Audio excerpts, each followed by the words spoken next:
All India Muslim personal law board की जो हिदायतें आ रही हैं 3 अक्टूबर 2025 को भारत बंद का ऐलान किया गया है। बरेली में ऐलान किए थे मौलाना तौकीर रजा खान साहब, उनको हिरासत में लिया गया 14 दिनों तक, जबकि उन्होंने कोई ऐसी बात की ही नहीं जिसके ऊपर तनाजा पैदा हो। उन्होंने सियासी कारपोरेटर्स हैं, इसके ऊपर आप लोगों की जो सर्वेमारी है वो एक सवालिया निशान है। सोशल एजुकेशन जो सर्वे चल रहा है पूरे कर्नाटक में स्लो चल रहा है, बहुत स्लो काम वहां पर हो रहा है। आज हयात फंक्शन हॉल इमली मोहल्ला में ज्वाइंट एक्शन कमेटी की जानिब से एक मीटिंग रखी गई थी बगैर all India Muslim personal law board की हिदायत पर जो हिदायतें आ रही हैं, यानी कि आने वाली जुमा 3 अक्टूबर 2025 को भारत बंद का ऐलान किया गया है। ज्वाइंट एक्शन कमेटी भरपूर इस ऐलान की तायद करती है और बंद की भी तायद करती है। लिहाजा इस ज़िम्मन में और एक दफ़ा कुल जमाती एक मीटिंग रखी जा रही है, उसके अंदर ये फैसला लिया गया है कि ज्वाइंट एक्शन कमेटी का ताउन वहां पर भी रहेगा। और इसी के साथ साथ ज्वाइंट एक्शन कमेटी ने आज ये फैसला लेकर उठा है कि कल यानी कि पीर के दिन हमारे गुलबर्गा डिस्ट्रिक्ट के इंचार्ज मिस्टर श्री प्रियांक खड़गे जी से मुलाकात एक वफद करेगा ज्वाइंट एक्शन कमेटी का। वो इसलिए जाएगा कि आए दिन गुलबर्गा में, गुलबर्गा खासकर सिटी में, हम जब कभी भी परमिशन पूछ रहे हैं, कोई इशू पे भी परमिशन पूछ रहे हैं तो हमें परमिशन नहीं दिया जा रहा है। उसकी क्या वजह है, हम ये वजाहत तलब करना चाह रहे हैं अली जनाब मिनिस्टर साहब से। उसी के साथ साथ डिप्टी कमिश्नर फौजिया तरन्नुम साहबा से भी मुलाकात करने का तय पाया है। वो इसलिए कि जो सर्वे चल रहा है यहाँ पर, सोशल एजुकेशन जो सर्वे चल रहा है पूरे कर्नाटक में, बहुत तेजी स्लो चल रहा है, बहुत स्लो काम वहां पर हो रहा है। ये तेजी लाने के लिए भी डीसी से हम नुमाइंदगी करने के लिए जाने वाले हैं। उसी के साथ साथ डीसीएम के जो डायरेक्टर हैं सोमशेखर जी, उनकी क़यादत में जो सर्वे हो रहा है वो क्यों, उसकी वजह क्या है। बहुत सारे घरों में कंप्लेंट आ रहे हैं कि एक का आधार है तो एक आदमी का नाम लिया जा रहा है, बाकी उनके फैमिली मेंबर को उसमें जोड़ा नहीं जा रहा है। और आपके इस पर जो इंफॉर्मेशन हमको दिए हैं 60 क्वेश्चन है, 60 में कौन से क्वेश्चन पे आप क्या लिख रहे हैं नहीं मालूम हो रहा है। आप सोशल एक्टिविस्ट से राब्ते में नहीं है, एनजीओ से आप राब्ते में नहीं है, तो आने के बाद हमारे मोहल्ले में जब आप लोग आएंगे, आपकी सर्वे की टीम आएगी, तो हम क्या लिखाएंगे उसके अंदर। तो ये इसके ऊपर भी वजाहत होना बेहद जरूरी है। लिहाजा इसी ज़िम्मन में ज्वाइंट एक्शन कमेटी ये मीटिंग रखी थी। तो हम तमाम लोगों से भी गुजारिश करते हैं कि जहां सर्वे हो रहा है अपने आसपास के घरों में, मोहल्ले में जो लोग पढ़े लिखे लड़कियां लड़के हैं, आप सामने ठहरिए, पूरे सवालात जवाबात अच्छी तरीके से देखकर आप बटन दबाइए। जब उसको ये हो जाएगा, ओटीपी नंबर आना है। बहुत सारे एरिया में शिकायत ये आ रही है कि सर्वर नहीं है, बहुत सारी जगह शिकायत आ रही है कि डिफिकल्टीज आ रही है, टेक्निकल एरर है। क्या टेक्निकल एरर है समझ में नहीं आ रहा है। तो लिहाजा हम तमाम शहरियान गुलबर्गा अगर मिलकर ये सर्वे को कामयाबी के साथ, जुस्तजू के साथ अगर उसको काम करेंगे तो ये सर्वे कामयाब भी होगा और एक अच्छा मैसेज भी जाएगा यहाँ से कि गुलबर्गा के लोग बाशऊर लोग हैं और सर्वे में मुकम्मल ताउन कर रहे हैं, मुकम्मल कोऑपरेट कर रहे हैं।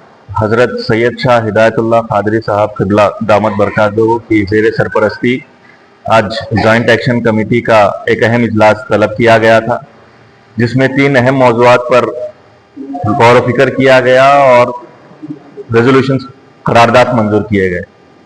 जैसा अभी आपके सामने बताया गया कि गुलबर्गा के अंदर हम जब कभी भी एहतजाज मुनज़्ज़म करना चाहते हैं तो हमें कई सारे दुश्वारियों का सामना करना पड़ रहा है। हमें इजाज़त अगर दी भी जाती है तो इजाज़त वापस ले ली जाती है। खास करके 2 मौज़ूआत ऐसे हैं जिस पर कोई भी एहतजाज करने के लिए रुकावट नहीं होनी चाहिए। एक तो फिलिस्तीन के मौजू पर जब कभी भी ज्वाइंट एक्शन कमेटी कॉल करती है एहतजाज का तो जो है उसको रोका जाता है। दूसरा, आइल ऑफ मोहम्मद सल्लल्लाहु अलैहि वसल्लम का जो बेजा तनाज़ा पैदा किया गया है, जबकि हमारा आईनी हक है कि हम अपने मजहबी पेशवाओं की ताल्लुक से अपने मोहब्बत का इजहार कर सकते हैं। हम मुसलमान होने की हैसियत से आप सल्लल्लाहु अलैहि वसल्लम की जितनी मोहब्बत करते हैं उसका इजहार करने के लिए किसी भी कानून में कोई रुकावट नहीं है, लेकिन उसके बावजूद कानपुर में जानबूझकर एक तनाज़ा पैदा किया गया 12 रबीउल अव्वल के दिन।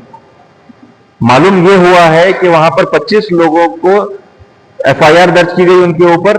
फिर उसके बाद जुम्मा के दिन यानी कि कल बरेली में एक मौलाना जो बरेली में ऐलान किए थे मौलाना तौकीर रजा खान साहब, उनको हिरासत में लिया गया 14 दिनों तक, जबकि उन्होंने कोई ऐसी बात की ही नहीं जिसके ऊपर तनाजा पैदा हो। उन्होंने एहतजाज करने का भी कॉल नहीं किया। उन्होंने ये कहा कि जो है हम लोग इकट्ठा होंगे और वहां पर मेमोरेंडम सबमिट करेंगे, और उन्हें हाउस अरेस्ट कर लिया गया। और उसके बाद तमाम तर मुख्तलिफ मुकामात पर कल जब हम एहतजाज करना चाह रहे थे तो उसे रोका गया। गुलबर्गा में भी एहतजाज की इजाजत दी गई थी, उसे भी रोका गया। एक तो इजाजत दे दी, फिर वापस ले लिया गया।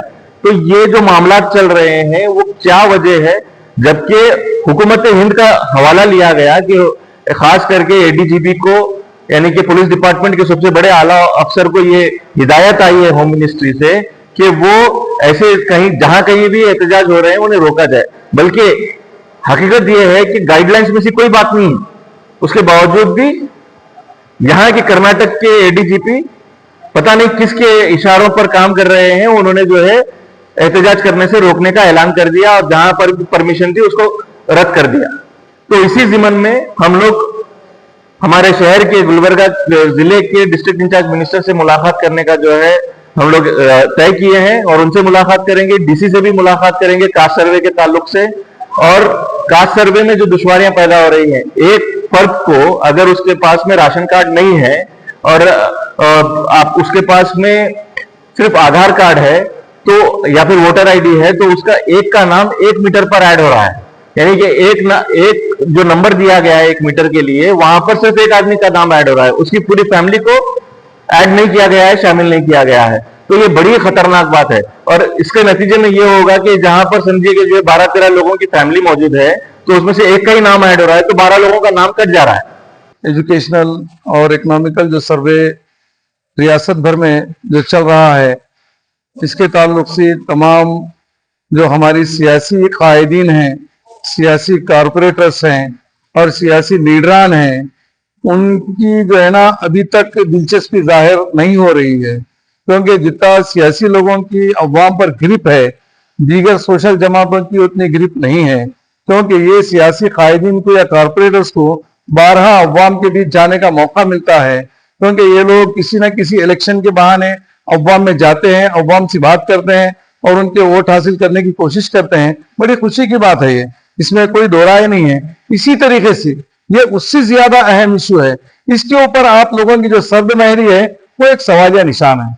क्या खाली आप लोग अपने फायदे के लिए अवाम के बीच जाएंगे, अवाम के फायदे के लिए अवाम की बात नहीं करेंगे? ये तो सरासर नाइंसाफी की बात है। अब ये आपका इम्तिहान है, ये आपको चाहिए कि सोशल जो सर्वे हो रहा है उन सोशल ऑफिसरों के साथ अवाम के डोर टू डोर जाइए, उनके जो सवालात हैं वो उनके घर वालों से उनके जवाबात वहां पर फिलअप कराइए, ताकि वो जो है ना सही जवाबात दे सके। और हमारी जो कम्युनिटी है, जो हमारी जिस मकसद के तहत ये सर्वे किया जा रहा है, इसको पूरी तरीके से इंप्लीमेंट करने की कोशिश करें, ताकि गवर्नमेंट की आइंदा इसके ऊपर जो स्कीम बनेंगी उससे जो है ना तमाम सेंट्रल गवर्नमेंट को या स्टेट गवर्नमेंट को इसके ऊपर जो है ना अपना मंसूबा बनाने का मौका मिलता है। इसलिए हमारे खासकर सियासी कारपोरेटर, सियासी कायदीन, सियासी लीडरों से मेरी एक मरतबा फिर गुजारिश है कि वो सर्वे करने वाले जो भी गवर्नमेंट के ऑफिसर्स आ रहे हैं उनके साथ डोर टू डोर जाइए आप, और अपनी रहनुमाई में सही सवालात के जवाब वहां पर जो है उनको फिलअप कराइए, ताकि जो है ना सर्वे का हक अदा हो सके।